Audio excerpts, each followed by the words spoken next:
Have you ever wondered why it can be so hard to get through the day? Why is everything so stressful, and how can we make it less so? What about guidance for how to live in the 21st century? Stoicism is a practical philosophy that can help you live a happier life. It teaches you to be in control of your emotions, not letting them control you. Stoicism teaches you that happiness comes from within yourself and not from external events. And it teaches you how to let go of what doesn't matter so that you can focus on what actually does. But how can you practice Stoicism in everyday life? Here are 4 easy ways to incorporate it into your everyday. First, accept the things you cannot change. We are not the center of the universe.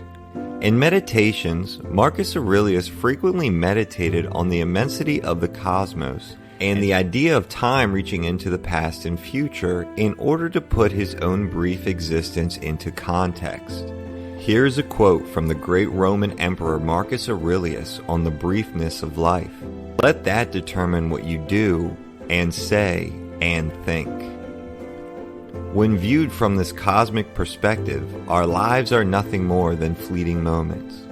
Given this, why should we expect the cosmos to provide us with whatever we desire? On the contrary, expecting it to bend to our will is ludicrous. Again, this is easier said than done, but more and more people are taking note of this Stoic advice and working hard to incorporate it into their daily lives. Focus on improving yourself, not other people or situations around you. At first look, this may appear to minimize the very genuine issues that people encounter on a regular basis. How might simply thinking differently help someone who is struggling to put food on the table? The Stoics did not back down from this. They were fully aware that life can be difficult at times. What do we have control over? Epictetus contends that humans have very little control. We have no control over what happens to us. We have no control over what others around us say or do. And we have no control over our own bodies, which get damaged, sick, and eventually die regardless of our desires. The only thing we truly have control over is how we think about things and make decisions about them. As Epictetus has said about not having control over what happens to us, if you expect the universe to deliver what you want, you are going to be disappointed. But if you embrace what the universe gives you, then life will be a whole lot smoother.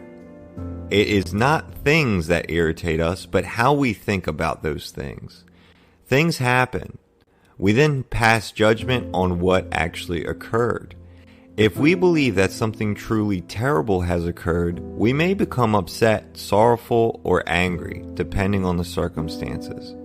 If we believe that something horrible is going to happen, we may get terrified or fearful. All of these feelings are the results of our decisions. For what we consider to be dreadful may be considered indifferent or even liked by others. Value is introduced into the picture through our judgments, and our emotional responses are generated by those judgments. Third, be mindful of negative emotions like anger and frustration.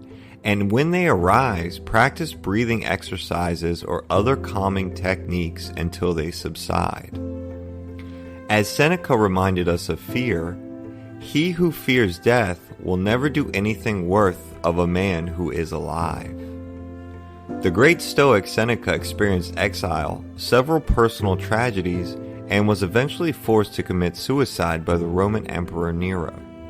Even leading up to his forced suicide, he never wavered in his fear or wallowed in self-pity. The Stoics devised a number of practical exercises to assist individuals in learning how to implement Stoic ideals into their daily lives. Seneca advised taking stock at the end of each day, recording when you became angry by anything insignificant or when you reacted furiously to someone who didn't deserve it. He intended to do better the next day by documenting these mistakes. Lastly, don't let others' opinions or actions dictate how you feel about yourself or your life. Instead, focus on your own values and goals so that no one else has power over them but you. Marcus Aurelius used a practical method to deal with the opinions of others. Each morning he would remind himself that he was likely to face a lot of angry, anxious, impatient, and ungrateful people that day. He thought that by thinking about these people ahead of time, he would be less likely to respond in an emotional or angry manner.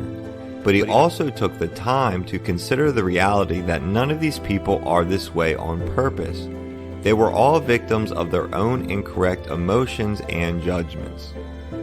No one chooses to be sad, anxious, furious, or miserable. However, these emotions are all the result of our responses to external events. Our responses are the one thing that we always have full control over. Don't let fear or other emotions keep you from achieving what you want out of life.